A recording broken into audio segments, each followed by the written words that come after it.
Hello, I'm Mr. Willems, and today we'll be doing the lab titled Metal, Non-Metal, or Metalloid.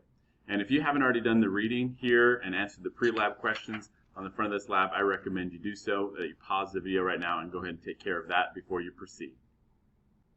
So what we'll be doing is we'll be recording the various procedures on this page. And as we walk through the procedures, you should have your data table open and ready and be making observations in your data table based upon the procedures that we're going to be doing. And the next thing you're going to be seeing, we're going to be starting with procedure 1. So for procedures 1 and 2, what we want you to understand is that the samples are in these pill boxes. So they start with Sunday, Monday, Tuesday, Wednesday, Thursday, and Friday. And the samples are labeled as such, S, M, T, W, T, H, and F. And that's how we'll be identifying them. They're the unknown samples that we're working with. When we open up the pill boxes, we have samples that look like this, right? And we're going to zoom in on each one so that you can see them a little bit more up close, so you can observe their color and their luster. What you're observing is sample S. You're observing its color and its luster. This is sample M. You're making observations of color and luster. This is sample T. Make your observations for color and luster. This is sample W.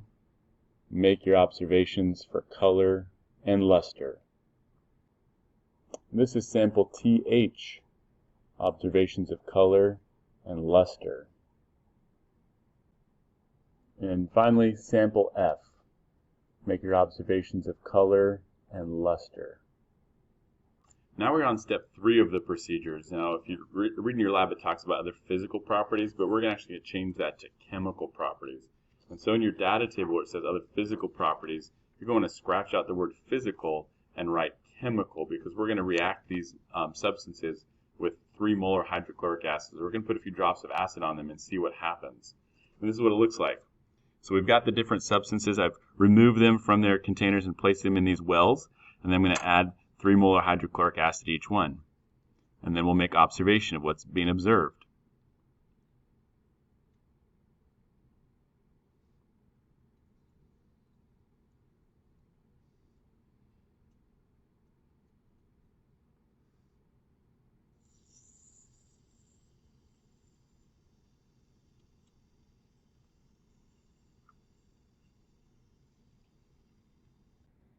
Now, this is a shot after we added the acid, and what you'll notice in the first one is there's tiny, tiny little bubbles. It's very difficult to see, but tiny little bubbles underneath the sample, and no audible or other visible reaction, really. It looks like we just got it wet.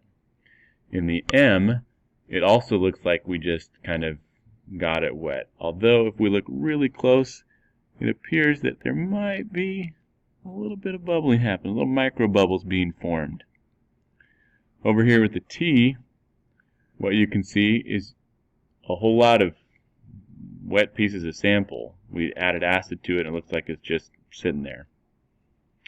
In W, if you remember when we first added the acid, there was some vigorous bubbling, and now it's much less vigorous, but it's still generating gas. It's generating bubbles. In TH, we have the sample looking like it's just wet, along with F looking like it's just gotten wet, no bubbles. So for our next procedure, procedure number 4, we're testing whether these samples are malleable or brittle. If they're malleable, that means they'll be able to flatten or stretch into wire, things like that, ductile, that kind of thing. If they're brittle, that means they'll shatter. And so what we're going to do is we're going to take the sample label here. We're going to place it on a piece of metal that's on a board. Then we're going to take the piece of metal or sample, and we're going to set it on the paper and then cover it over and give it a whack with this hammer. And what have you observed?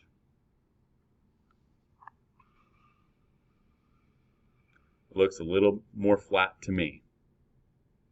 We'll show you the results of the other samples momentarily. And what you're observing here is the M, which appears to have been powdered upon hammering. We have hammered the T sample, And if you look, these pieces are quite flat. I drop them, they'll not go anywhere because they were circular and now they are flattened.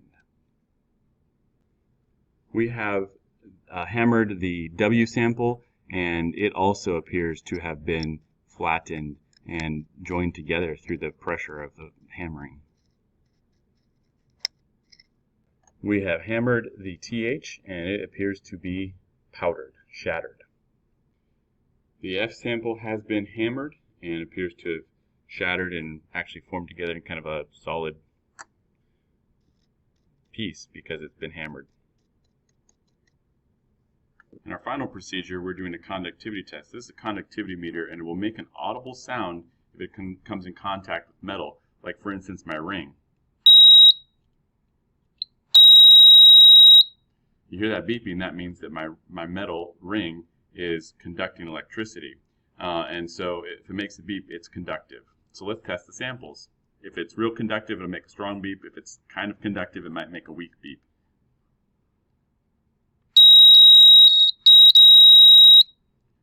That's the S sample.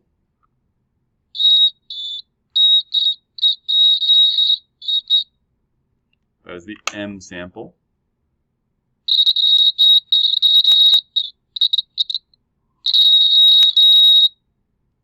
That is the T sample.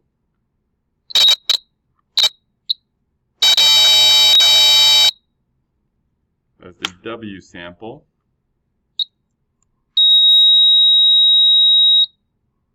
That is the TH sample.